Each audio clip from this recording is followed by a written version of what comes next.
Bueno, muy buenas tardes. Ya estamos constituidos como comisión. Agradecemos al ministro don Alfredo Moreno que esté con nosotros en esta tarde para tramitar un importante proyecto que está en segundo trámite constitucional. Fue aprobado por la Cámara de Diputados hace algún tiempo, señor ministro, y hoy día nos toca revisarlo a nosotros acá en el Senado.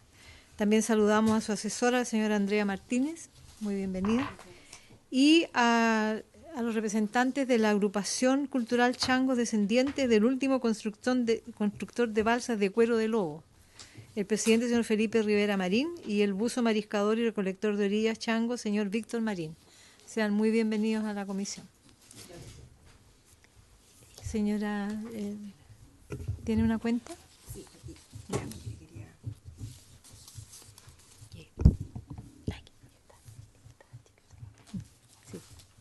Pero... La cuenta será y vamos a saludar a la diputada Chicardini, Daniela Chicardini, que viene también a participar del debate de este proyecto. A nuestro funcionario de la biblioteca, que juega un papel importante en este debate porque la Biblioteca Nacional de nuestro Congreso tiene un informe sobre el procedimiento de este proyecto. Muy bien, entonces, señora secretaria, la cuenta, porfa. Ha llegado la siguiente correspondencia. Un oficio del señor secretario general del Senado, mediante el cual informa que la Comisión de Régimen Interior autorizó que un miembro de la Comisión de Derechos Humanos asuma la representación del Senado como integrante de la delegación del Estado de Chile, que rendirá su sexto informe periódico ante el Comité contra la Tortura en sesiones de 30 y 31 de julio en Ginebra, Suiza. Después tenemos un oficio del jefe de la División de Carabineros, en el cual remite información exigida por la glosa presupuestaria respecto de gastos destinados al traslado de personal a las regiones de la Araucanía y Biobío para protección de empresas forestales. También una invitación de la Fundación Tierra Esperanza para asistir al lanzamiento del Centro de Estudios Avanzados en Infancia y Juventud el viernes 22 de junio en Santiago. Y el informe de la Biblioteca del Congreso Nacional titulado Reconocimiento del Pueblo Chango, alcances legales del proyecto de ley. Eso sería, señora presidenta. Gracias, señora secretaria. Sobre la cuenta ofrezco la palabra. Entramos de inmediato entonces a conocer el proyecto. Quizás sería importante que hubiese una exposición primero de la biblioteca, con el propósito de conocer el proceso que tiene que seguir el proyecto. Y después le vamos a dar la palabra al señor ministro y a nuestros invitados. Tiene la palabra el señor representante de la biblioteca. Bueno, buenas tardes a todas y a todos los presentes. A través suyo, presidenta, voy a hacer una breve presentación sobre dos informes que elaboramos en relación con los proyectos refundidos que buscan el reconocimiento o más bien la inclusión del pueblo chango en los pueblos reconocidos por la ley 19.253. Hacer la prevención de que como biblioteca nosotros no podemos pronunciarnos sobre tal o cual procedimiento que deba tomar el Congreso o esta comisión en particular, sino que más bien ilustrar a la comisión y a los parlamentarios sobre lo que, en este caso, lo que establece el derecho internacional de los derechos humanos, lo que establece en particular el Convenio 169 y la legislación nacional en estas materias. Bueno, muy sucintamente, ¿cierto? Como señalé, los proyectos lo que buscan es incorporar al pueblo chango dentro de las etnias principales del país, que es el concepto que utiliza el artículo 1 de la Ley de Desarrollo Indígena. Históricamente, como podrán recordar digamos del colegio, los changos han sido presentados en la educación chilena como un pueblo extinto.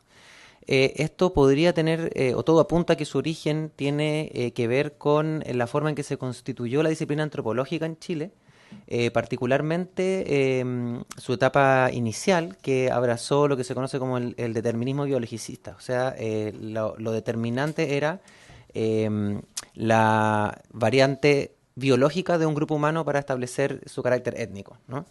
Y los changos se caracterizaron desde tiempos prehispánicos por ser un grupo biológicamente heterogéneo, pero vinculado por ciertas prácticas comunes asociadas a la explotación del borde costero, particularmente en el borde costero de lo que hoy día es Chile. Afortunadamente, a finales del siglo XX comenzó, en la mitad del siglo XX ya comenzó a abandonarse el paradigma biologicista de la antropología, sin embargo el silencio respecto a los changos continuó como un silencio científico en la materia. No hay estudios sobre el pueblo chango o sus descendientes durante el siglo XX. Solo a finales del siglo XX, en los años 90, comienzan a aparecer los estudios y comienzan a constatar esta idea de que hay una continuidad, hay evidencia contundente de continuidad entre el pueblo precolombino y los actuales habitantes que explotan que habitan, el borde costero del norte del país. ¿Por qué es importante esta cuestión? Porque en el ordenamiento jurídico chileno, la Ley de Desarrollo Indígena no se limita a establecer una lista de etnias principales, que hoy día, todo en general se utiliza el concepto de pueblos que viene del derecho internacional, incluso la ley Lafkenche, la ley 20.249 utiliza también el concepto de pueblos, pero la ley de desarrollo indígena habla de etnias principales del país. No solamente establece esta lista, sino que además establece 3 elementos objetivos para establecer cuáles son los pueblos indígenas. Esos elementos son justamente, y por eso les hacía mención a aquello de los estudios antropológicos contemporáneos, que es la descendencia de poblaciones precolombinas, ¿no? Hay un vínculo entre los grupos que nosotros denominamos hoy día pueblos indígenas y las poblaciones que habían en América antes de la llegada del hombre y mujeres europeas al territorio. El segundo elemento es una cierta continuidad cultural, o sea, tiene que haber elementos que vinculen no solamente desde aspectos que podrían llamarse biológicos, ¿cierto? O genéticos, sino que fundamentalmente de aspectos culturales, ¿no? Prácticas que encuentran su razón de ser en ese pasado precolombino. Y un tercer elemento que agrega la Ley de Desarrollo Indígena es una relación especial, particular, que podríamos definir como identitaria con la tierra o el territorio, ¿no? A estos 3 elementos hay que agregar un cuarto elemento que agrega el Convenio 169, que comparte los 3 anteriores, con la sola salvedad de la cuestión del vínculo particular con la tierra. Cuando hablamos de tierra en el derecho internacional de los pueblos indígenas, nos referimos al territorio, ¿no? Como al hábitat que los pueblos indígenas utilizan o habitan o utilizan, ocupan de alguna manera, ¿no? No a la tierra en el sentido civilista, ¿no? A lo que estamos acostumbrados. Entonces el convenio, si bien reconoce esta relación particular con la tierra, no la utiliza como elemento, como criterio de indigenidad, sino que la utiliza como un elemento a ser protegido por el derecho, ¿no? Pero lo que sí agrega el Convenio 169, que no está en la Ley de Desarrollo Indígena, al menos desde la perspectiva del reconocimiento colectivo, es el carácter fundamental de la autoidentificación. Esto es muy importante porque constituye una protección para los grupos humanos frente al Estado, frente a la pretensión del Estado de clasificarlos o calificarlos, en este caso, como indígenas. O sea, solo son indígenas aquellos que cumplan ciertos determinados requisitos y que se consideren a ellos mismos como indígenas. No basta con que sean descendientes de los precolombinos, no es suficiente con que tengan ciertos elementos de continuidad cultural con esos pueblos, sino que además tienen que reconocerse a ellos mismos como pueblos indígenas. Quiero insistir en eso porque es importante para la cuestión que creo que es el centro de atención de la comisión hoy día, que es la cuestión de la consulta previa. Como se sabe, a partir del Convenio 169 se vuelve una obligación internacional para el Estado de Chile consultar a los pueblos indígenas cada vez que se prevean medidas administrativas o legislativas susceptibles de afectar a los pueblos indígenas. Aquí el tema es que normalmente el concepto de afectación está asociado a una cierta como carga negativa, ¿no? Como de que altera en un sentido negativo, y de hecho, si uno consulta el diccionario de la Real Academia, una de las acepciones del concepto afectación es justamente ese. Pero no es el único. También afectación puede ser neutral, ¿no? Afectación puede ser algo que altera, pero que puede alterar para bien, que puede alterar para mal. Entonces, ahí viene la pregunta de qué pasa con las medidas favorables, como en este caso el reconocimiento. Y el Convenio 169 contiene una regla específica para las medidas particulares que están en el artículo 4, numeral 2, que establece que si bien el Estado tiene una obligación de adoptar medidas de protección o medidas para favorecer a los pueblos indígenas, esa facultad nunca la puede ejercer contra la voluntad libremente expresada de los pueblos indígenas.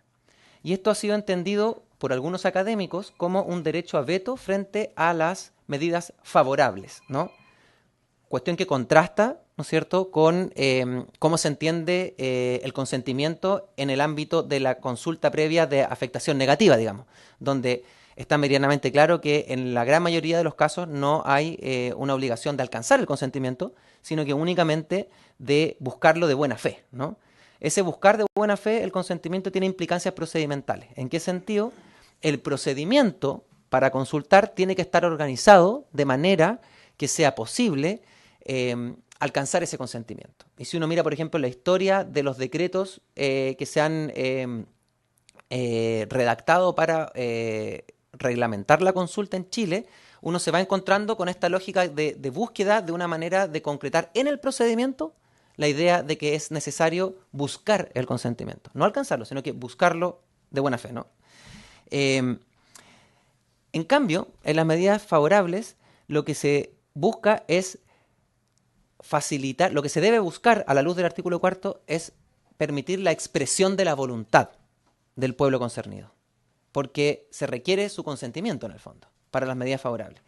Esta interpretación, que insisto, es una interpretación que se hace a la luz de la bibliografía que está citada en el informe, particularmente de Raquel Irigoyen, que es la que toma este tema de las medidas favorables, no hay mucho escrito al respecto, no hay pronunciamientos, o por lo menos no los pudimos encontrar de la OIT, ni del relator especial, ni de la Corte Interamericana, respecto a las medidas favorables, pero sí hace sentido con el texto literal del artículo, o la forma en que está redactado, y toma más fuerza cuando uno toma en cuenta que estamos hablando de una medida que consiste en el reconocimiento.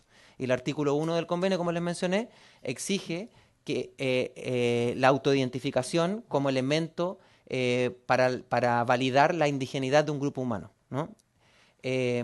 Por lo tanto, todo parece apuntar que es necesario contar con el consentimiento del pueblo concernido, en este caso el pueblo chango, y que la forma en que se obtiene ese consentimiento puede ser a través de un procedimiento que esté organizado de una manera distinta a cómo está organizado hoy día la forma de consultar a los pueblos indígenas para el Ejecutivo. ¿Por qué digo para el Ejecutivo? Porque como lo ha señalado, o sea, como uno puede deducir de la forma de Estado que tenemos, ¿cierto?, con separación de funciones y poderes, pero también por lo que ha señalado explícitamente el Tribunal Constitucional, el Congreso tiene una obligación de consultar cuando hay afectación a pueblos indígenas, pero la forma en que lo hace es parte de su autonomía constitucional. Muchas gracias. Muchas gracias por el informe. Señor Ministro, le ofrecemos la palabra. Muchas gracias, señora presidenta. Yo, antes de decirles lo que pensamos nosotros en el Ministerio sobre este proyecto, me voy a permitir hacer una pequeña relación del aspecto histórico de lo que ha pasado con este proyecto, porque es esencial para poder entender por qué tenemos la opinión que tenemos. Este es un proyecto que se inició el año 2017 en la Cámara de Diputados por un grupo de diputados. Posteriormente, eso fue en abril, el 20 de julio hubo otro proyecto de ley muy similar, presentado por otro grupo de diputados. Ambos dos lo que proponían era modificar el inciso segundo del artículo primero de la ley indígena, la ley 19.253, para reconocer al pueblo chango como etnia indígena de Chile y agregarla a los que ya estaban considerados desde el origen, más uno que, como voy a mencionar, hubo después. El 12 de septiembre, y a petición de la Comisión de Derechos Humanos y Pueblo Originario, se acordó en la sala de la Cámara refundir ambas mociones, y entonces continuó este proyecto refundido. Las únicas intervenciones que encontramos en el informe de la Comisión de Derechos Humanos y Pueblos Originarios de la Cámara de Diputados, y que es de fecha del 20 de septiembre del 2017, indica que lo que sucedió fue que sucedió algo similar a lo que acaba de suceder ahora, es que se pidió que en la discusión que interviniera el asesor de la Biblioteca del Congreso Nacional, en ese momento el señor Matías Mesa Lopendía, quien lo que señaló, así sucintamente, de acuerdo a la recolección que me entregaron, es que los proyectos de ley que proponen modificar el artículo primero de la ley 19.253 y que genera esta lista de pueblos indígenas, que es una lista de carácter no taxativo y que en este sentido esta persona advirtió que cada vez que la ley use el vocablo etnia, la ley lo ocupa en un sentido abierto, que no se refiere a las etnias mencionadas en el artículo primero, sino que puede sostenerse que el proyecto no significa un cambio sustantivo más allá de lo que significa el reconocimiento específico de este pueblo. En esa oportunidad, el diputado Jaime Velorio consultó en esa sesión si existían antecedentes para sostener que a las personas pertenecientes a la etnia chango se le hubiera reconocido su calidad indígena, a lo cual el señor Mesa señaló que no tenía conocimiento de ello, sin embargo, sugirió que la CONADI podría o debería tenerla. Posteriormente, con fecha 25 de octubre del 2017, este proyecto fue aprobado por 91 votos a favor y 0 en contra. O sea, lo primero que debería decir es que en el trámite que has tenido hasta ahora, la participación del Ministerio de Desarrollo Social ha sido ninguna. Nosotros no hemos tenido participación en este proyecto en la Cámara de Diputados. Yo pedí para ver si había algún registro de esta materia, digamos, en el Ministerio, y no hay ninguna. Le pedí al director de la CONADI, quien además fue 4 años director de la CONADI en el gobierno anterior del presidente Piñera, tampoco tiene ninguna recolección respecto de este tema. Pedimos revisar los antecedentes de la CONADI, porque como digo, este señor dijo ahí que debería estar en la CONADI, tampoco en la CONADI hay una discusión sobre este tema. O sea, nosotros no tenemos antecedentes ni a favor ni en contra respecto de este tema.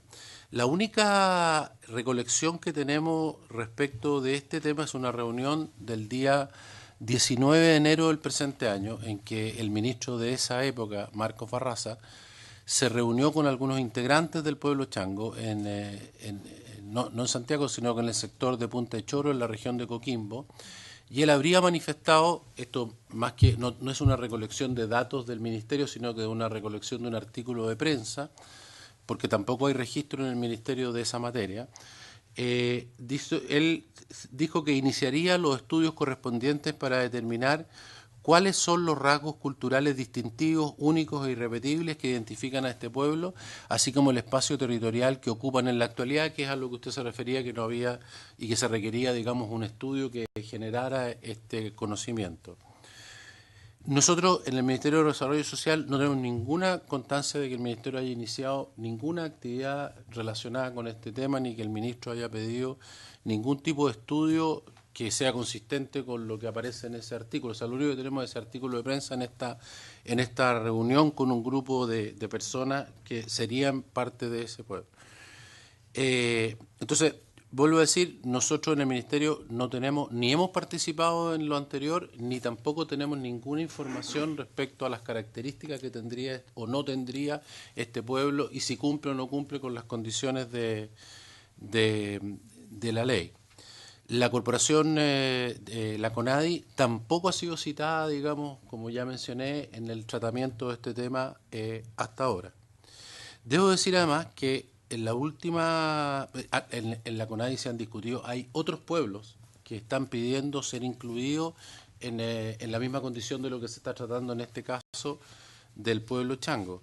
Entre ellos, el más, llamémosle, del cual tenemos más antecedentes, es un grupo del pueblo mapuche que quisiera ser considerado diferente como pueblo huiliche, y que considera que sus características son distintas, ocupan un territorio particular, digamos, en la zona austral, y de hecho en la última sesión del Consejo de la CONADI se habló sobre distintas etnias que quisieran y la conversación, ahí como ustedes saben hay participantes elegidos de todas las etnias hoy día reconocidas.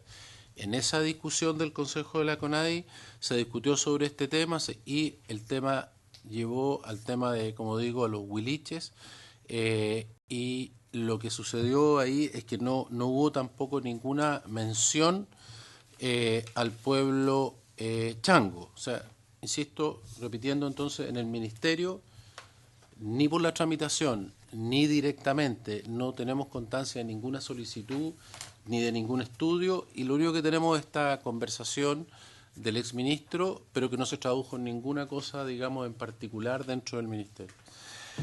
Debo decir que existe, digamos, el reconocimiento, que es un reconocimiento de carácter legal, ¿no? Porque el pueblo puede existir, lo que estamos hablando es si se reconoce legalmente la existencia como un pueblo distintivo. Entonces, lo que dice la ley en esta materia es que el Estado reconoce que los indígenas de Chile son los descendientes de las agrupaciones humanas que existen en el territorio nacional desde tiempos precolombinos, que conservan manifestaciones étnicas y culturales propias, siendo para ellos la tierra el fundamento principal de su existencia y cultura. Y desde el momento en que se hizo la ley se establecieron ciertas etnias iniciales, pero que no están cerrados, podría uno hacer modificaciones como esta. De hecho, hay un ejemplo de reconocimiento del año 2006 que modificó la ley indígena para reconocer la existencia y atributos de la etnia indígena de los diaquitas. Esto fue un proyecto que se presentó el año 2002 y que finalmente se aprobó el año 2006.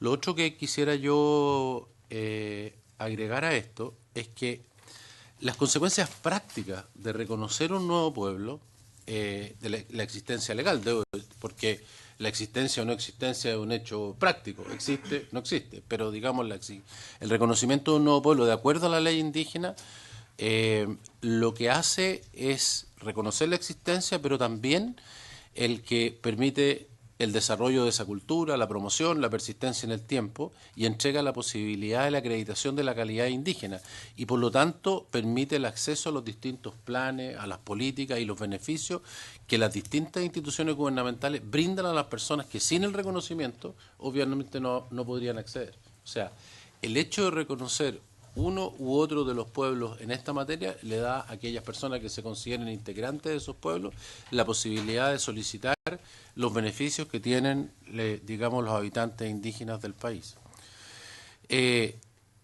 Por lo tanto, aparte de que no tenemos ninguna información ni en la CONADI ni en el Ministerio, adicionalmente a eso, a nosotros nos parece, si bien no es el tema del Ministerio de Desarrollo Social, pero creo que es importante hacerlo presente, que además que no existe tampoco y debería analizarse el impacto financiero de tener mayor número de personas pertenecientes a los pueblos indígenas en la aplicación de las políticas y programas del Estado que actualmente no están cubiertas. Tampoco existe esa información.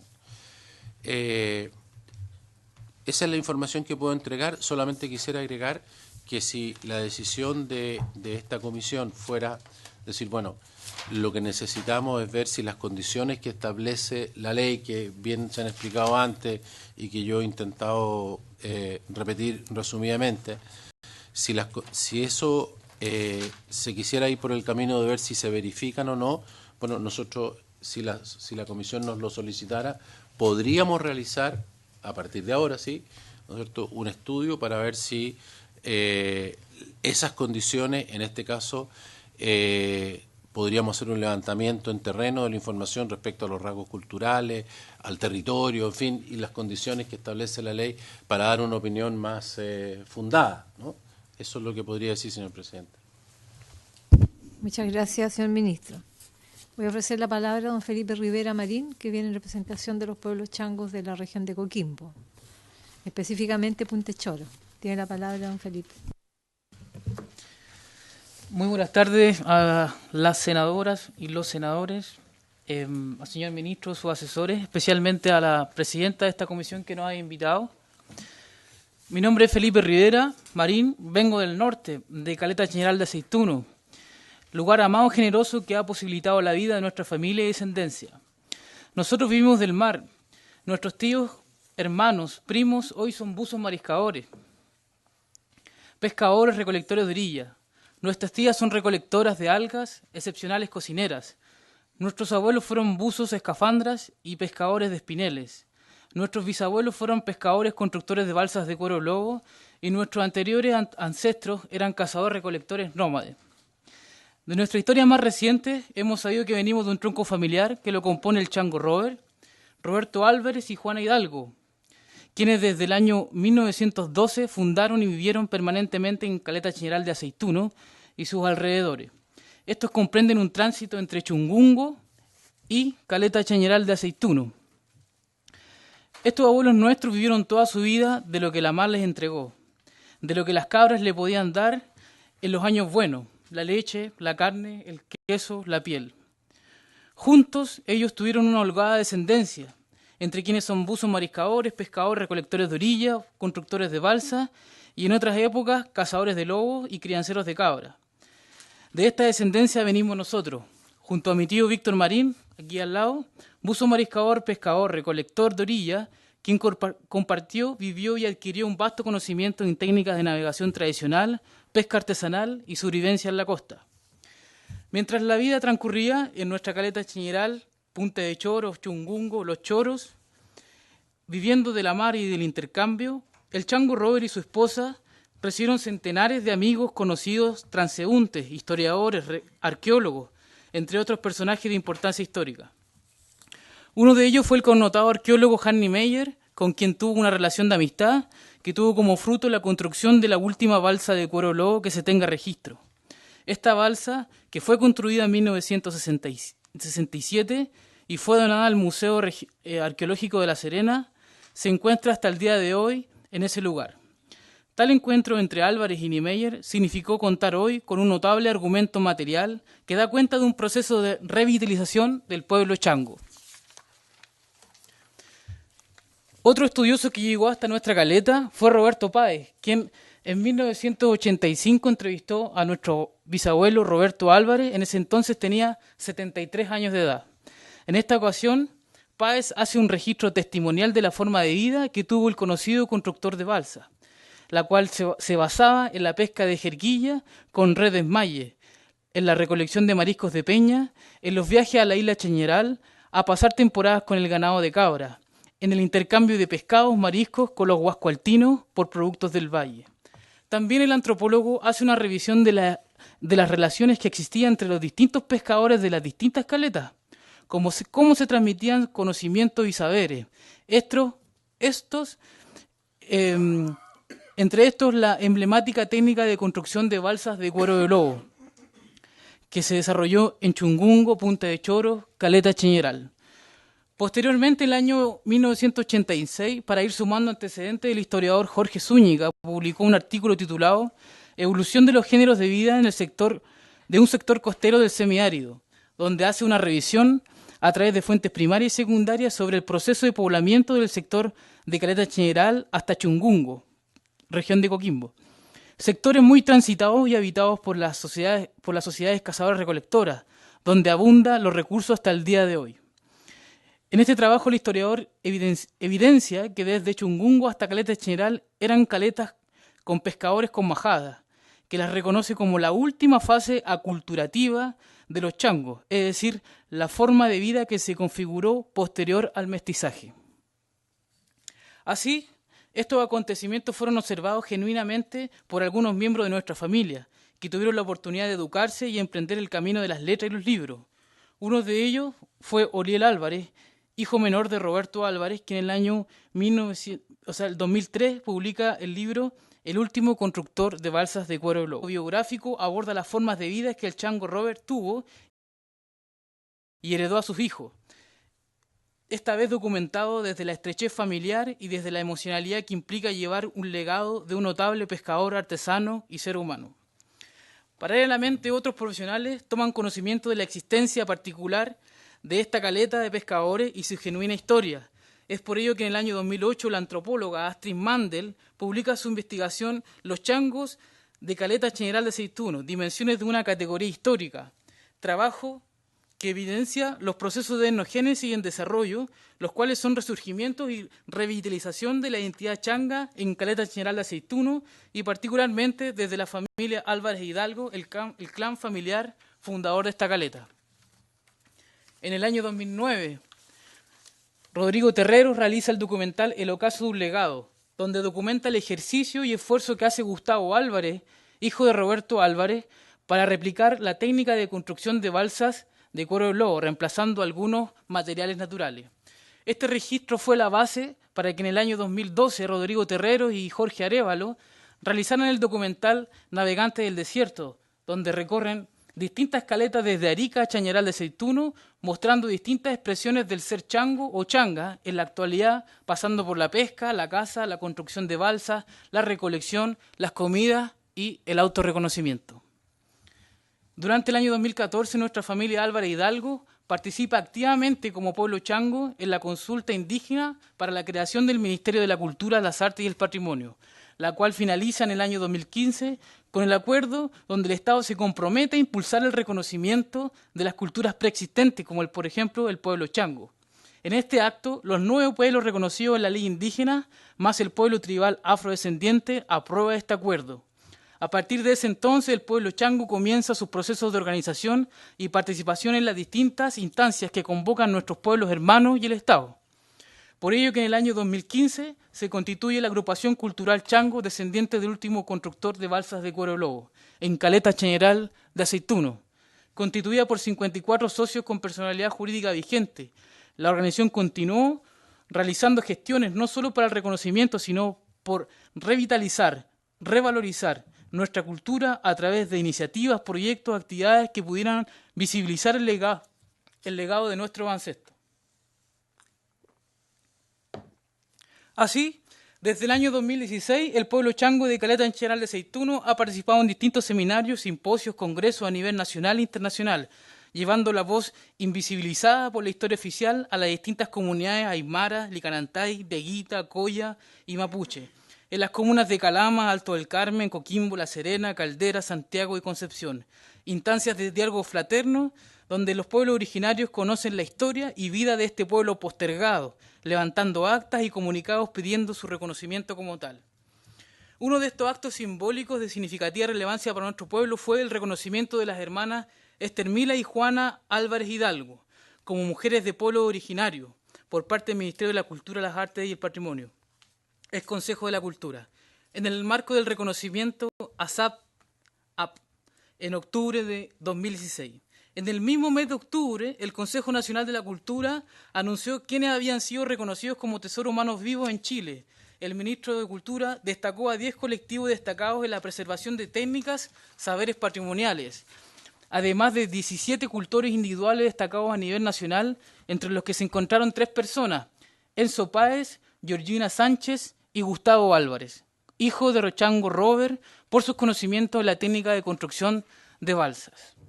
Así se van sumando distintas iniciativas para la revitalización cultural del pueblo chango. Así es como en el año 2016, Esther Mila Álvarez Hidalgo forma parte del recetario de los pueblos originarios como conocedora del saber culinario con su ya emblemática preparación tradicional, el charquicán de toyo, que también hacía su madre y que hoy ha aparecido en diversos libros de gastronomía tradicional. Sumando iniciativas de participación, el año 2017 el pueblo chango participa activamente en la consulta del Ministerio de Salud para crear el reglamento que otorga atención de salud con pertinencia cultural a los pueblos originarios de Chile, donde el Estado una vez más se compromete a avanzar en su reconocimiento con un acta de acuerdo al finalizar el proceso. En lo personal siempre admiré la condición cultural en la que me había tocado nacer. Es por ello que los libros que escribió mi tío Ariel Álvarez, las labores de buzos mariscadores de mis tíos Jaime, Víctor, Sergio, Bartolomé y Roberto, más las contadas historias del Chango Robert, que bien pude imaginar como una película épica, fueron el impulso necesario para acercarme a la historia de los pueblos costeros. Así, gracias al esfuerzo de mi padre pescador, pude estudiar sociología, herramienta con la cual pude acercarme a mi propio pueblo desde la mirada de la investigación-acción. Es por ello que en el año 2017, junto a un grupo de colegas, editamos el libro Entre la tradición y devenir, Mar, Trabajo y Memoria Social de Caleta Chañaral de Aceituno, un trabajo financiado por el Consejo de la Cultura, patrocinado por el Museo Regional de Atacama, en colaboración con el Grupo de Investigación de la Pesca Artesanal, donde abordamos el patrimonio inmaterial de Caleta Chañaral incorporando las transformaciones sociohistóricas del trabajo y la vida social, así como también la importancia del saber culinario en la configuración identitaria, recopilando también expresiones de género lírico como poesía de sus habitantes. Este saber culinario lo continuamos abordando con más profundidad en el año 2017, cuando postulamos al concurso del menú de Chile del Consejo de la Cultura, con el menú llamado El Cauceo Chango, elaborado por nuestra agrupación, el cual fue incluido en un libro de recopilación de recetas tradicionales dirigida por la antropóloga Sonia Montesino. Hoy nos encontramos realizando un proyecto de revitalización del patrimonio cultural material, autoeducándonos sobre su importancia, levantando información de los sitios arqueológicos, algunos devastados por la acción humana y su ignorancia, por el atropello y desconocimiento colectivo de que aquí vivieron y vivirán los changos y su descendencia. Hoy se están gestando otros procesos de organización en Torres del Inca, Caldera, Totoral, Chañaral Aceituno, Punta de Choro. Organización que parte por el autorreconocimiento en un gesto de mirarse en el espejo de la historia. Ayer se avanzó en la Cámara de Diputados, paso significativo, lo cual agradecemos, pero este relato de postergación histórica no puede quedar en el camino. Como sociedad debemos devolverle al pueblo chango su dignidad, ya que por siglos hemos sido olvidados de la historia, los que la historia oficial calificó de extinto, los que discriminaban por sus olores a pescado y marisco, por andar semidesnudos en los litorales en el norte de Chile. Gente que sin embargo alimentaban y alimentan a miles de familias. Hoy cientos de caletas con miles de pescadores continúan realizando la tarea histórica de proveer de alimento a nuestra sociedad, pero sin la dignidad y respeto que merece cualquier ser humano de esta tierra. Gracias por su tiempo, Presidenta y senadores. Muchas gracias, don Felipe Rivera. Ofrezco la palabra a los señores senadores. Senador Navarro.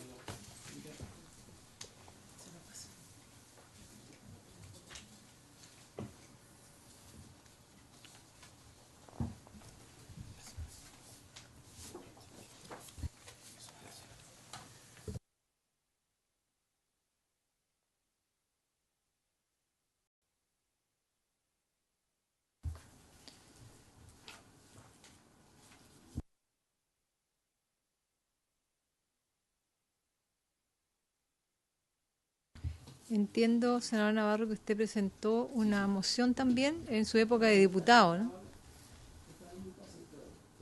Y que las mociones de que nos informó el señor ministro son mociones más anteriores, del 2017, que son las que terminaron en la Cámara, claro.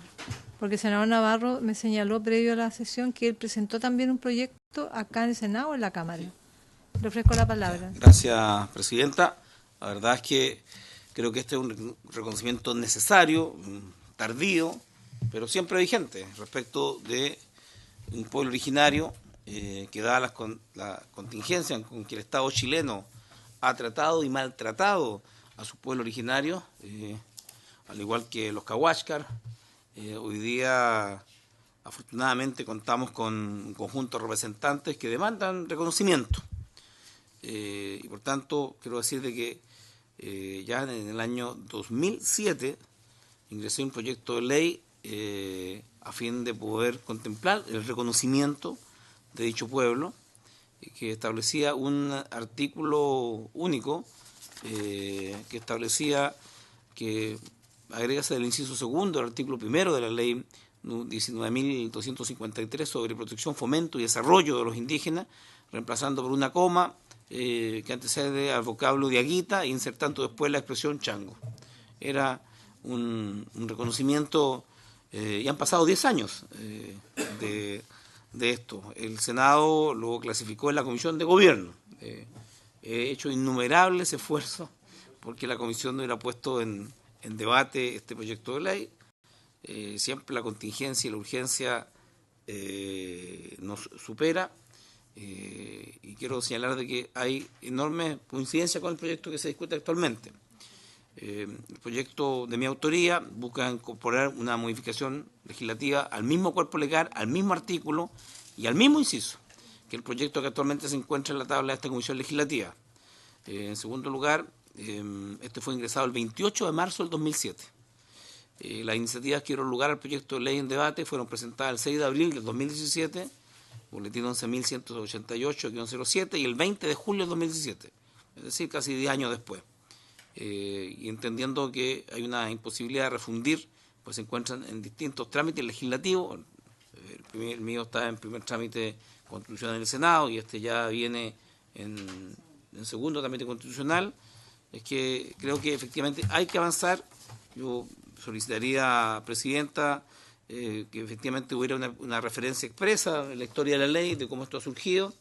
Le he hecho llegar copia del proyecto de ley. Hay un análisis amplio que hicimos con mi equipo de asesores en esa época respecto a la necesidad he estado en Taltal, he estado, bueno, en más de una oportunidad en conocimiento de un trato directo con diversos actores, y me quiero hacer cargo de lo que ha planteado el señor ministro.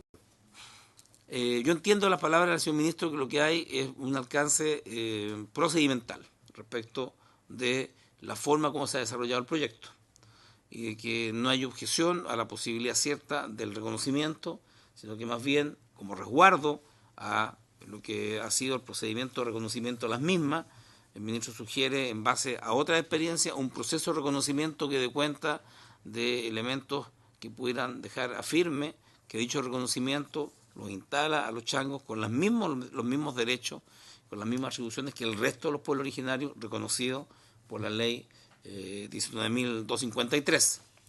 Si así fuera, que en definitiva lo que está en cuestión es un tema procedimental y no un cuestionamiento a la existencia o vigencia actual de los changos, yo diría que en definitiva, estando en este procedimiento, si la fundamentación de todo aquello viene a fortalecer dicha iniciativa, a profundizar el conocimiento histórico que pueda producirse de este pueblo en todo Chile y particularmente en la sociedad contemporánea, bienvenido. No tengo ninguna duda de que el procedimiento va a conllevar a afianzar la convicción de que este reconocimiento es necesario. Y entonces, preguntarle, señora presidenta, estamos, por cierto, en este tercer summit donde el Senado toma cuenta del proyecto, lo trata, comillas, hay plazo de indicaciones, hay audiencias públicas como la que estamos realizando ahora, que es un proceso de que cuenta con la visita importante del ministro del área de Desarrollo Social, cuenta con representantes del pueblo chango y con seguidores del mismo, lo que da cuenta de que existe plena vigencia. Y por tanto digo yo, si es necesario tener el informe, yo hablaría de plazos concretos, porque yo les quiero contar a nuestros hoy día invitados que han concurrido, que han esperado 10 años para esto, y siempre hubo un proyecto, vino el terremoto de mi región en el 2010, el 2011, la reconstrucción, siempre había una excusa para decir que era lo urgente por sobre lo importante. Yo creo que hoy día este proyecto de ley recoge los dos conceptos, es urgente y sobre todo es muy importante. Y si lo podemos hacer con este gobierno y con este ministro, bien, porque de la experiencia histórica recogida, creo que hay una deuda permanente con el pueblo chango. El negar su existencia sería reescribir la historia de Chile, pero resaltar su existencia es la gran oportunidad que tenemos hoy día todos nosotros. Y si a ello concurre la necesidad de que haya las evaluaciones que haya que hacer con los historiadores, con los profesionales que fueren, yo creo que sería importante. Sí, solo sí, presidenta, preocupado de que pudiéramos esperar otros 10 años producto de esta situación. Así que si la comisión estamos sesionando de manera extraordinaria, la presidenta ha convocado de manera extraordinaria en horario paralelo a la sala, contó con la anuencia de la sala. Yo quiero rescatar de que para que haya anuencia de sesión paralela a la sala siempre se requiere un gran consenso, que la presidenta recabó y consiguió, que por lo tanto hay una disposición positiva de la sala, de todas las bancadas, transversalmente, a conocer este proyecto. No diría que hay ningún sesgo que pudiera decir que queremos retrasarlo, pero si es necesario para contar con, por cierto, con la aprobación del gobierno, que según entiendo recién participa ahora en esta instancia. Mi opinión sería que en esta comisión se abriera el plazo suficiente para que el gobierno pudiera hacer las presentaciones que estuviera necesario. Podemos invitar a mucha gente de la región, de tal, a exponer cómo ha sido el proceso de rescate duro, sin recursos, de parte de la cultura changa. Y por tanto podríamos enriquecer mucho más el proyecto, presidenta, y si esto pudiera tener un plazo no más allá de 60 días para ser despachado, si tuviera correcciones, sin duda va a ir a tercer trámite a la Cámara de Diputados, pero la Cámara de Diputados lo ha despachado en 6 meses. Por lo tanto, creo que el proceso allá va a ser mucho más rápido que los 10 años que hemos esperado en el Senado, y si hay modificaciones, yo estimo que la Cámara de Diputados lo va a despachar rápidamente. Y si hemos esperado tanto tiempo, la verdad es que un plazo de 45 días para el Senado, 60 días, y un máximo de 90 días para que salga convertido en ley, es más que suficiente y prudente. Senador Navarro. Senador Latorre. Gracias, presidenta. Sí, muy breve, referirme en términos generales a favor de esta iniciativa. Esto da cuenta de que Chile es un país multicultural, pluricultural, incluso hay un debate más de fondo en términos constitucionales, ¿no? A partir del no reconocimiento constitucional a los pueblos indígenas, de hablar de una plurinacionalidad. Es todo un debate también en el continente americano. Y yo creo que esto nos plantea el desafío como Estado de Chile, en que por mucho tiempo, ¿no? se intentó chilenizar a la fuerza y homogeneizar a toda la población, ¿no? ¿Para qué decir el conflicto que tenemos al sur, del Biobío al sur, del Gualmapu, ¿no? Pero al norte también, pueblo de Aguita, Aymara, pueblo Chango, pasan a ser pueblos prácticamente desconocidos por la sociedad, por la gran mayoría de la sociedad, ¿no? A tal punto lo que comentaba Matías Mesa en la exposición, de que en los textos de historia se habla de pueblos extintos, ¿no? Simplemente yo creo que hoy día, claro, el Estado de Chile no está necesariamente en un intento de chilenización. Hay una mayor apertura al reconocimiento de la multiculturalidad en el país. Sin embargo, y hay que decirlo, en esta época de este capitalismo salvaje, como dice el Papa Francisco, ¿no? El neoliberalismo, hay empresas que intentan instalarse en los territorios y pasar por encima de los pueblos originarios, ¿no? Hemos visto la pelea por años que ha dado el pueblo de Aguita con empresas mineras, etcétera, pueblos campesinos. Entonces, muy importante este reconocimiento también para efectos de la consulta indígena, ¿no? El 169 de la OIT exige consulta indígena ante proyectos que afectan los territorios, los modos de vida, la cultura, las tradiciones de los pueblos originarios. Entonces, y también tenemos todo un debate si es que vamos a ratificar, a renovar el convenio 169 de la OIT, que yo soy favorable a esa postura, y creo que hay que fortalecer, y hay otros que pretenden llegar hasta ahí nomás, digamos, eliminar y darle luz verde a las inversiones por el crecimiento económico, en el fondo, ¿no? Como si esa fuera la única meta, y tienden a equiparar crecimiento económico con desarrollo, cuando sabemos que no es lo mismo. Entonces, nada, sin más, brevemente manifestarme a favor de esta iniciativa y como dice el senador Navarro, de tener más audiencia, hacer todo el procedimiento y ojalá en un plazo más breve, digamos, no tan extenso como 10 años esperando para dar este reconocimiento al pueblo chango. Muchas gracias, Presidenta. Gracias, senador Latorre. Recogiendo un poco lo planteado en esta conversación, es que la propuesta del ministro creo que tenemos que acogerla en lo que significa poder llegar a una modificación legal que tenga sustento. Mi consulta es, señor ministro, en relación al impacto presupuestario.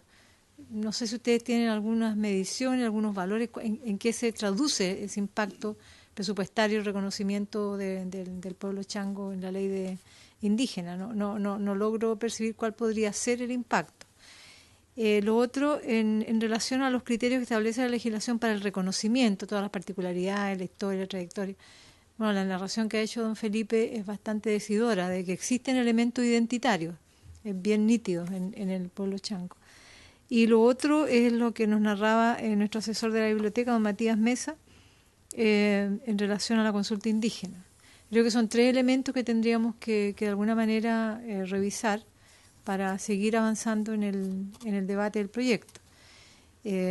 Y señalar respaldar lo que han dicho mis colegas Navarro y Latorre, en que de verdad tenemos que darnos un plazo breve. Señor ministro, entiendo que no hay antecedentes, porque el ministro Barraza, como usted bien dice, el ex ministro Barraza, don Felipe, nos recordamos, estuvimos ahí en Puntechoro en el encuentro en enero, cuando ahí se asumió el compromiso de incorporar y de hacer los estudios pertinentes que no se hicieron, porque bueno, enero a marzo hubo cambio de gobierno y no están los elementos. Entonces, de alguna manera empezar a trabajar en esta línea.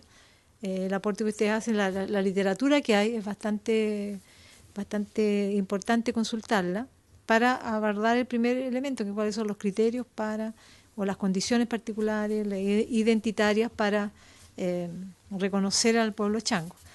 Y lo otro, conocer de parte del Ministerio el tema del impacto presupuestario. Señor Ministro. Sí, yo no sabría decirle, Presidenta, cuánto es el tiempo que nosotros necesitamos, porque por la misma razón que le mencioné, que no tenemos, digamos, información ninguna sobre esto, pero solamente algunas consideraciones. Si uno reconoce a un determinado grupo, tiene que poder saber cómo se determina ese grupo, quiénes son los integrantes.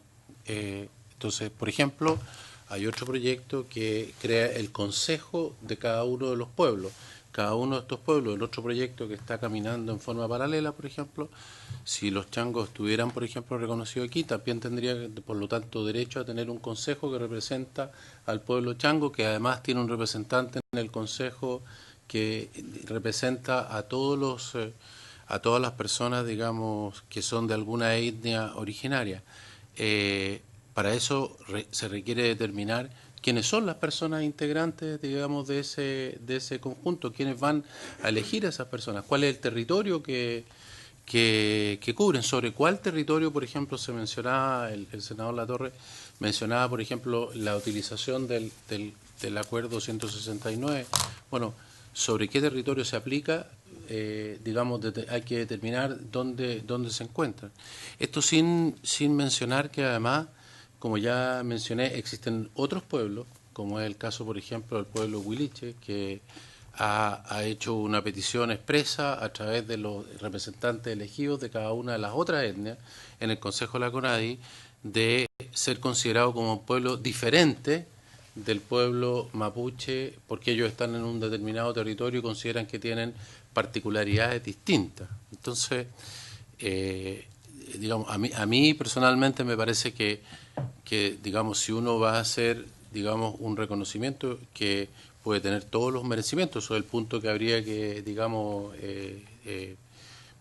discutir y analizar y estudiar, cuáles son, digamos, las características de ese pueblo es fundamental, ¿no es cierto? Si esas personas originales tienen esa continuidad, cuáles son sus características, dónde se encuentran, quiénes los representan, quiénes son esas personas, digamos, que van a ejercer esos derechos que se establecen.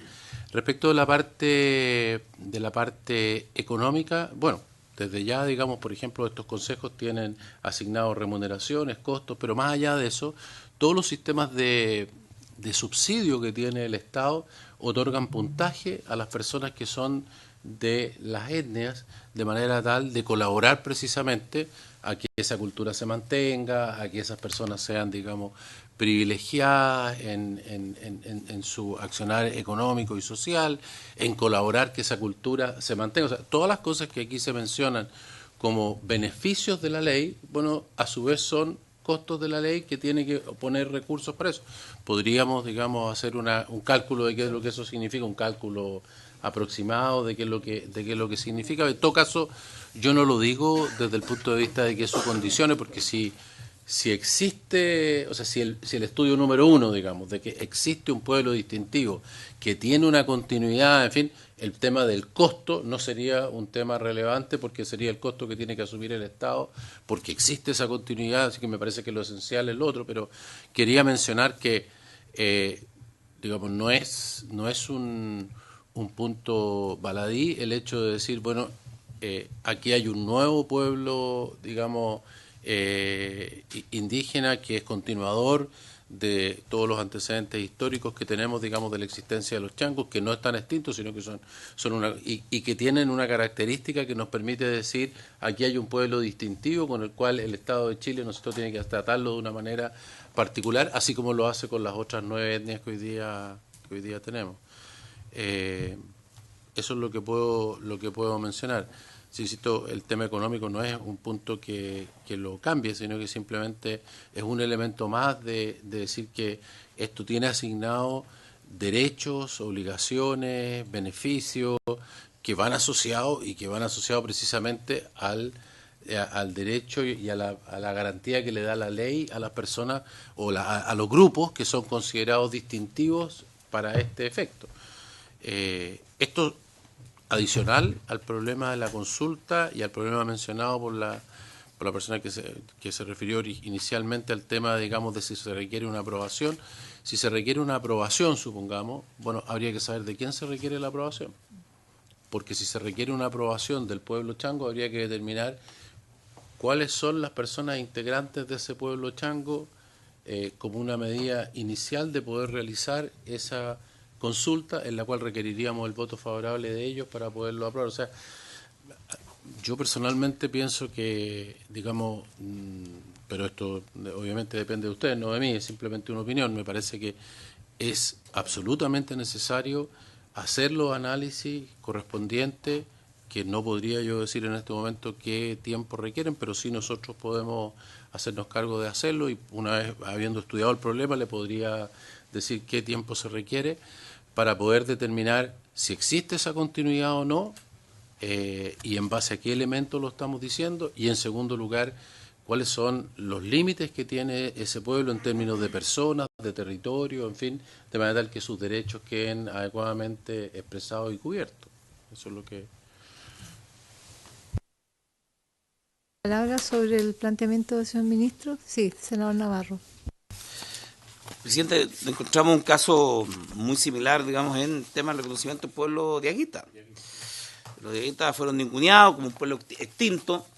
Yo recuerdo que en la básica nos enseñaban la alfarería diaguita. No hablaban de los diaguitas, sino que nos hacían, digamos, de la cultura diaguita con los dibujos simbólicos en sus cacharros. Pero la verdad es que hubo un proceso de recomposición cultural. Hay en todo esto un concepto llamado etnogénesis, que ha sido rescatado por antropólogos, que es la reidentificación.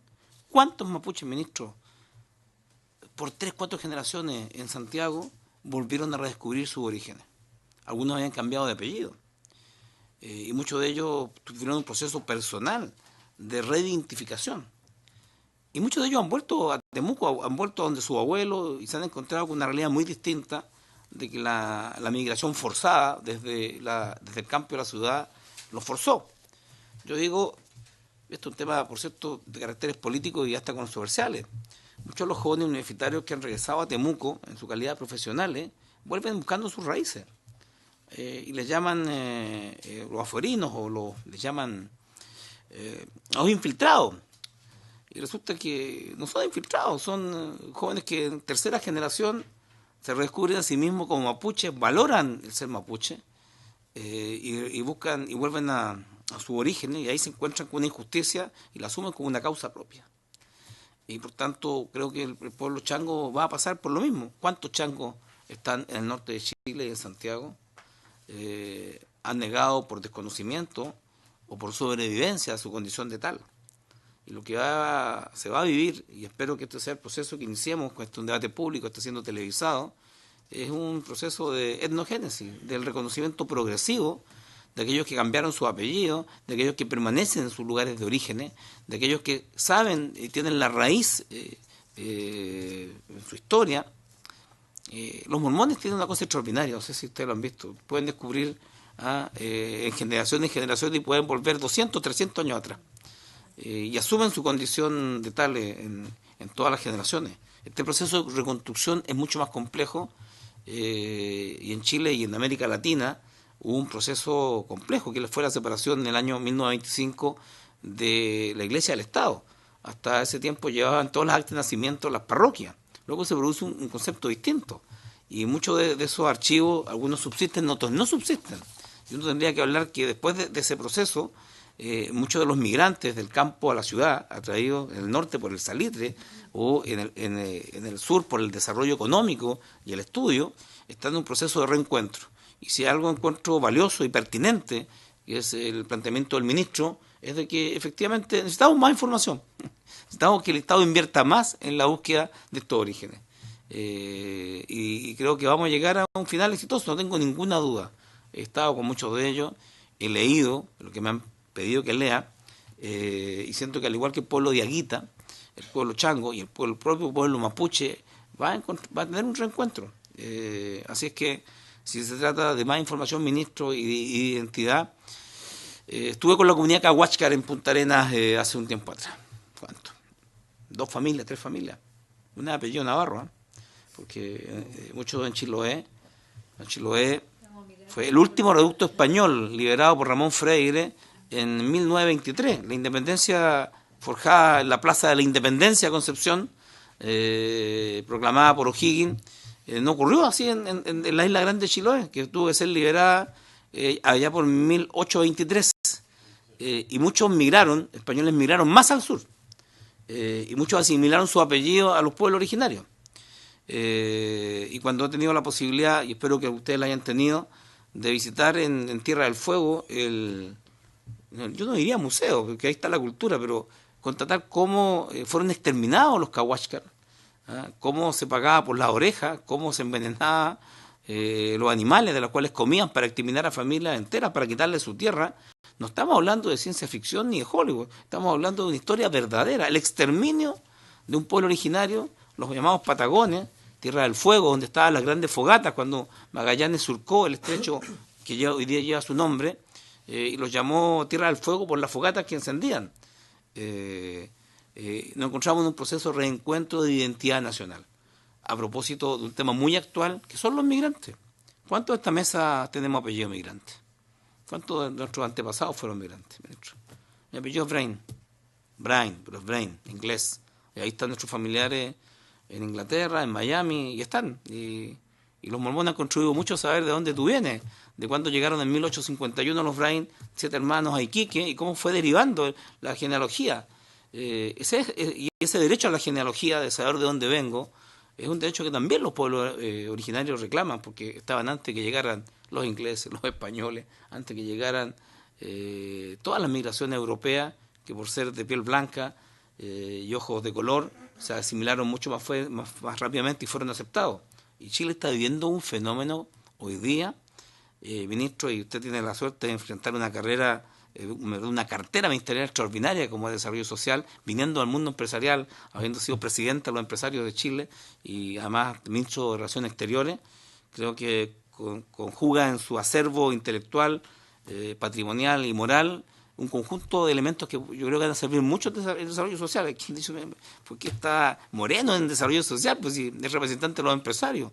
Y lo que yo he dicho es que Moreno tiene una visión empresarial, hasta ha sido ministro de Relaciones Exteriores, y está obligado a aprender lo que no sabe, porque si de economía sabe mucho. Eso no hay ninguna duda. Y le ha ido bien en su vida privada, en los negocios, ministro, y que un empresario exitoso como usted esté en el tema de lo público, que tiene puros costos, y me imagino que ya lo ha pagado y lo va a seguir pagando, porque esto de venir al mundo de lo público es venir a recibir patadas, y a veces a la mala. Qué bueno que esté para poder comprender estos fenómenos, porque yo creo que el reconocimiento de los changos, así como reconocer el etnocidio Cahuáscar, pasa porque todos los chilenos, sin distingo, podamos asumir esa realidad, por dolorosa que sea, por contraria a nuestros principios y valores que sean. Solo así, digamos, va a haber el proceso real de identificación del acervo nacional, de qué es sentirse chileno en medio de no etnia, pueblo originario, y no indígena, sino que pueblo originario. Por tanto, yo veo interesantísimo el proceso que nos plantea el ministro desde el punto de vista de ir, buscar, traer, y eso va a demandar investigaciones, y si el resultado de todo esto, ministro, es que en los próximos libros de historia los niños chilenos no aprendan a los diaguitas solo por la alfarería y los cacharros, digamos, rescatados, sino que lo aprendan también en su dimensión cultural y humana, habremos dado un paso extraordinario en rescatar la historia de los pueblos originarios, que es la historia de Chile, innegable, imborrable, imperecedera y antecesora de todo tipo de desarrollo cultural que Chile ha tenido. Así que yo lo veo mucho más como una gran oportunidad que como un retraso, porque siento que al inicio, después de la palabra del ministro, quedó la sensación de que íbamos para atrás y que este proyecto podía detenerse. Veámoslo. Yo siento que es un desafío y a veces las cosas apresuradas pueden terminar mal, y este ha sido un proceso acelerado, porque contrariamente de la espera de mi proyecto de ley de 10 años, partieron 2 proyectos de la Cámara de Diputados que hicieron el tramo corto, hicieron el atajo corto, ¿me explico, no? Y es posible que haya muchos interesados en haber expresado y plasmado en la historia de la ley contenidos que van a ser enriquecedores de este proceso. Así que no sé si hay consenso, Presidenta, le pregunto, respecto a autoimponernos un plazo, y tal como lo estamos haciendo hoy día, sesionar de manera extraordinaria, de tal manera que esto no altere nuestra agenda, que además es una agenda del gobierno que nos ha pedido, nos pongamos en la día una agenda legislativa. Esto lo tratemos de manera extraordinaria, cediendo parte de nuestros tiempos, que con todo gusto, para no hacerlo retrasar y, si necesario, funcionar como lo estamos haciendo ahora, Presidenta, por su decisión, lo podamos hacer. Gracias, senador Navarro. Es importante, creo yo, tomarnos el tiempo, considerando que hemos esperado harto tiempo, y sobre todo para el pueblo chango, que se han organizado, que han estudiado. Bueno, Felipe es un ejemplo de lo que significa asumir el orgullo y la dignidad de representar un pueblo que ha estado silenciado tantos años. Entonces, para ellos, por cierto, yo recogí el año pasado esta demanda y su premura, ¿no? Porque es de mucho tiempo. Así que, señor ministro, solicitarle que queremos hacer el proceso que usted nos señala, creemos que tiene solidez, y en las posibilidades del tiempo que podamos dedicarle usted su ministerio, mandatar para que estos aspectos del proceso identitario, saber cuántos son, dónde están, qué se requiere verdaderamente, y el impacto presupuestario, podamos tenerlo de aquí a un tiempo prudente. No le podemos imponer plazo, pero sí ojalá pudiéramos unas 2 semanas contar, o a partir de julio, que viene en nuestra nueva sesión, poder tenerlo a la vista para poder avanzar. Y lo otro que también sería importante, y lo señaló el senador Navarro, y yo también lo estaba considerando, que pudiéramos tener para el debate acá la historia de la ley del reconocimiento de los pueblos de Aguita. Creo que es importante tenerlo a la vista. Acá en la comisión nosotros no hemos trabajado estos temas de reconocimiento de pueblo originario, y sería importante conocer, que la biblioteca nos entregue la historia de la ley del proyecto que reconoció e incorporó al pueblo de Aguita. Don Matías, ¿usted me estaba pidiendo la palabra? Sí, solo muy brevemente, porque a veces no es tan fácil darse a entender en tiempo tan corto, pero quería aclarar en relación a la cuestión del consentimiento, que las palabras que utiliza el convenio es que no deben ser contrarias a los deseos expresados libremente por los pueblos interesados. Por lo tanto, lo que se requiere es garantizar las vías para que se exprese ese deseo. Eso no significa necesariamente un plebiscito. Puede ser otra forma. Perfectamente, el mismo convenio en su artículo 6 habla de el actuar de los pueblos indígenas en la consulta previa a través de sus instituciones representativas. Entonces también hay otras fórmulas a través de las cuales se puede expresar. Eso quería aclarar nomás, que no estoy insinuando ni proponiendo que haya una sola manera de generar esa vía de expresión de la voluntad del pueblo concernido. Quien tiene que ver con el tema es CONADI. Nosotros invitamos a CONADI hoy día y podemos volverlo a invitar porque no asistió. Tiene razón el ministro, es fundamental que podamos contar con la opinión y con la disposición de CONADI para avanzar, y está bajo su mandato. Entonces vamos a volver a convocarlo. Señor ministro, me había pedido la palabra. Senador. No, muy breve. Solo decir, a ver si podemos ubicar a Antonio Pérez, autor 2001 de un interesante libro que aborda este tema desde el acuñamiento de una tipología inicial en la que distingue, entre otras, la etnia reconstruida, es decir, aquellas que perdieran hace poco sus bases culturales, identitarias, pero que mantienen una continuidad territorial, parental, histórica, y las etnias resucitadas, cuya relación con el pasado proviene en parte de la memoria y en parte de la literatura existente sobre el grupo. O sea, estamos entrando a un tema que no hemos tratado en otros debates cuando discutimos la ley de pueblo originario. Sin embargo, yo creo que el aporte de estos especialistas nos puede servir mucho, porque significa actualizar los conceptos de la antropología moderna en torno al rescate no solo de las lenguas, sino también de la identidad de los pueblos originarios. Y eso a mí me suena muy atractivo al punto de vista de que esta comisión, que es de Derechos Humanos, Nacionalidad y Ciudadanía, difiere del concepto de la Cámara de Diputados, que es Comisión de Derechos Humanos y Pueblo Originario. Yo quiero recordar que fui el que propuso el proyecto de ley para reformar los estatutos de la Cámara de Diputados para crear la Comisión Especial de Pueblo Originario, que después redundó en la Comisión de Derechos Humanos y Pueblo Originario. Por eso que mi proyecto de ley fue a parar a gobierno, porque se dijo que no podíamos tratar los temas, era de gobierno interior, ¿ah? Era un tema de la estructuración del Estado, y no fue así. Y los temas relacionados con los pueblos originarios deberíamos marcar un precedente que deban ser tratados en la Comisión de Derechos Humanos, Nacionalidad y Ciudadanía, ¿ah? De manera permanente, señora presidenta. Muchas gracias. Señor ministro, tiene la palabra. Solamente mencionar que no puedo estar más de acuerdo con el senador Navarro, cosa sorprendente pero veo que coincidimos. Pero me parece muy bien.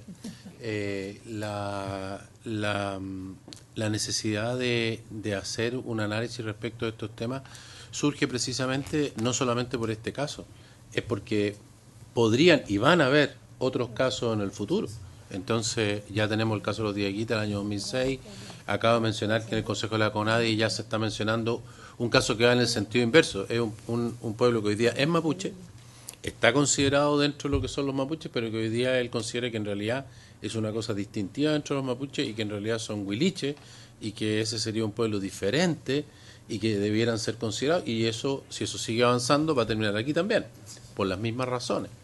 Entonces, creo que ir creando ciertos conceptos y ciertos preceptos es fundamental, porque después van a ver, digamos, y si las condiciones son, digamos, simplemente la expresión de que alguien dice, mire, yo tengo una continuidad con él, bueno, si no tuviera ningún requisito, por un lado, cualquiera podría hacerlo, y por otro lado, además, el beneficio de ser parte de esos pueblos originarios pasaría a ser un beneficio que no existe. Porque si cualquiera pudiera estar ahí, entonces, bueno, no hay posibilidad, digamos, de que eso tenga, digamos, los beneficios que hoy día la ley pretende entregarle a quienes son considerados dentro de esos grupos. Entonces, ahora, respecto al tema de lo que se mencionaba respecto a los representantes, en este caso, claramente no habrían representantes. Este es el problema que hemos tenido en todas las consultas del 169. Mientras no haya un proyecto de Consejo de los Pueblos que tengan un representante claro, porque hoy día, por ejemplo, los únicos representantes que hay son los representantes elegidos en el Consejo de la CONADI, pero ni aún así esas personas que son elegidas más por relativamente pocos votos dentro de lo que es el tamaño de los pueblos indígenas, no se consideran como representantes, y por lo tanto hoy día ni siquiera con aquellos que están reconocidas dentro de la ley indígena no tenemos representantes con los cuales pudiéramos resolver una consulta aduciendo que tenemos representantes, y lo que se ha hecho es hacer consultas cada vez que hay una dificultad. Se espera que cuando haya la nueva legislación uno pudiera, digamos, con el representante de esa etnia o de ese pueblo originario específico, uno pudiera decir, bueno, este es el afectado, con él entonces podemos llegar a un acuerdo. Hoy día eso no se puede hacer, por lo tanto en este caso no podríamos ir por ese camino porque no existen, digamos, los representantes, porque los representantes primero habría que definir quién son y después tendríamos que haber tenido una cosa que dijera, bueno, efectivamente son los representantes auténticos de ese pueblo. Si no tenemos definido ni siquiera el pueblo, malamente tenemos los representantes. Y como digo, aún en aquellos que los tenemos definidos, no tenemos, digamos, representantes. Entonces, a mí me parece que más allá de este caso particular que puede tener todos los méritos, digamos, que determinará, digamos, el análisis que se haga y lo que ustedes finalmente decían, creo que también es válido para lo que viene hacia adelante, donde va a haber subdivisión de algunas de las etnias que hoy día son reconocidas como una sola cosa, que van a querer ser varias, y también, digamos, nuevas, pueblos, ya sea existentes o algunos que se consideran extintos, que dicen que están resurgiendo, llamemos, o sea que podríamos tener un número, digamos, que puede ser apreciable. Gracias, ministro. Antes de concluir, ofrezco la palabra, don Felipe o don Víctor, nuestros invitados, para cerrar. Bueno, ojalá que no pasen 10 años, como decía el senador Navarro. Claramente hay un vacío intelectual también en el tema de quiénes son, dónde están, de qué viven. Sin embargo, se han hecho hartos estudios, particularmente en sectores. Lo mencionaba yo, en los años 80, varios historiadores, antropólogos hicieron particularmente en el sector de Caleta General, entre Chungungo y Caleta General, porque ahí había digamos, algo particular, que es esta descendencia que permaneció ahí y que dio lugar a estas caletas que hoy día estamos habitando. Y si se necesita una investigación más profunda, acabada, porque tenemos desde Arica hasta Valparaíso pescadores que se están hoy día autorreconociendo, y es necesario abordarlo. Yo sé que los recursos siempre son escasos en el Estado y las demandas son infinitas, y ojalá que se pueda también focalizar por lo menos donde existen ya más antecedentes que están en las bibliotecas, qué sé yo. También nosotros les voy a dejar un ejemplar de este trabajo que hemos hecho nosotros con algunos colegas, con el grupo de investigación de la pesca artesanal también, que es de la Academia de Humanismo Cristiano, grupo de antropólogos, sociólogos, biólogos marinos que están en el tema pesquero, pero de distintas dimensiones. Y uno de estos es el tema patrimonial, cultural. El ministro le voy a dejar una copia a usted. Allá mejor, sí, para que lo puedan disponer en sus tiempos libres.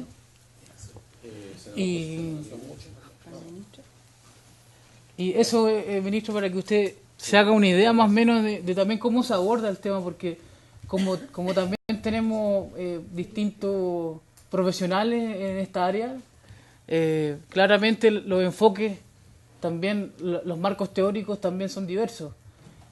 También hay que tener cuidado también en cómo se abordan los temas. Felipe, Caleta Paposo existe y sobrevive, ¿no? Caleta Paposo en la segunda región, sí. Sí. Y toda la documentación señala, digamos, la Caleta Paposo como un centro de data de 8.000 a 4.000 años de existencia y concentración de la cultura changallí. Sí, estaba también ligada al mar, no solo. Usted sabe, senador, el centro del problema entre Chile y Bolivia.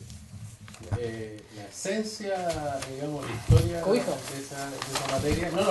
Cobija es el problema, digamos, de lo que la caleta le asignaron, pero Paposo, al momento de la independencia de Chile, Paposo había sido otorgado, digamos, había un problema en cómo se trataban a las personas que estaban ahí y cómo las había abandonado el gobernador de Chile, y un sacerdote que fue a visitar ese lugar reclamó ante el virrey del Perú que estaba abandonado por el gobernador de Chile.